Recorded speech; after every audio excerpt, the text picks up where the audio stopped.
भारत और कनाडा के बीच लगातार बढ़ते तनाव का असर दोनों देशों के कूटनीतिक संबंधों पर तो पड़ा ही है, लेकिन इस तनाव की आंच अब दोनों देशों में रहने वाले नागरिकों पर भी पड़ने लगी है। भारत के आदेश के बाद जब कनाडा ने अपने 41 डिप्लोमेट्स को वापस बुलाया, तो इसका सीधा असर चंडीगढ़ स्थित वीजा सेंटर्स पर पड़ा। कनाडा एम्बेसी ने चंडीगढ़ के दोनों वीजा सेंटर्स बंद कर दिए। इस फैसले की वजह से वहां रहने वाले लोगों को काफी मुश्किलों का सामना करना पड़ रहा है।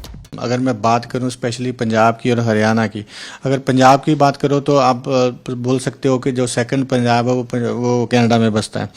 तो 70% प्लस एप्लीकेशन जो हमारे पास आती हैं वो कनाडा जाने के लिए आती हैं। तो इसलिए ये बहुत बड़ा इम्पैक्ट है, क्योंकि बहुत सारे जो पेरेंट्स हैं अपने बच्चों को मिलने जाते हैं, बहुत सारे बच्चे जो हैं वो वहाँ स्टडी वीज़ा के लिए जाते हैं, कुछ पीआर की एप्लीकेशन लगती हैं। तो जो इंडिया से टोटल लोग जो है स्टडी करने कनाडा जाते हैं, उसमें से मतलब 70% के आसपास जो बच्चा जो है वो स्पेशली पंजाब हरियाणा से जाता है। तो बहुत बड़ी इंडस्ट्री है अगर मैं बात करूं। और जो अभी बंद किए गए हैं सेंटर्स, दोनों जो एप्लीकेशन सेंटर्स हैं उनको बंद कर दिया गया, वो उसकी वजह ये है कि उनके पास जो शॉर्टेज ऑफ एम्प्लॉयज़ हैं, क्योंकि कुछ एम्प्लॉयज़ को यहाँ से जाने के लिए कह दिया गया। जो आज भी उसकी इंफॉर्मेशन आ रही थी टीवी पे कि ट्रूडो की तरफ से कि भाई ये कुछ दिक्कत आ रही है, और रिक्वेस्ट भी कर रहे हैं कि इंडियन गवर्नमेंट को कि शायद वो उसको वापस किया जाए। तो मैं कहूँगा कि देखो, लोगों को दिक्कत, मैं कल भी देख रहा था कि हम वहाँ पे तो कई बच्चों को पता ही नहीं था कि एप्लीकेशन सेंटर बंद हो गया और वो लाइनें लगा के वहाँ पे खड़े हुए थे।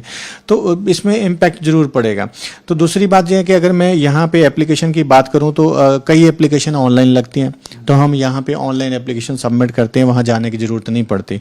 तो वो जो एप्लीकेशन है वो वहीं से असेस हो जाती है कनाडा से ही, और वहीं से रिजल्ट आ जाता है ऑनलाइन। बट जो मेन पर्पज़ क्या होता है कि जो पासपोर्ट पे स्टिकर लगता है, जहाँ पे एप्लीकेशन बच्चा वो मोर लगती है, जिसको आप बोल सकते हो कनाडा वीज़ा का स्टिकर लगता है, वो स्टिकर यहीं से लगता है, वो इन लोगों के पास जाता है और ये दिल्ली भेजते हैं और उसको स्टिकर लगा के वापस आते हैं।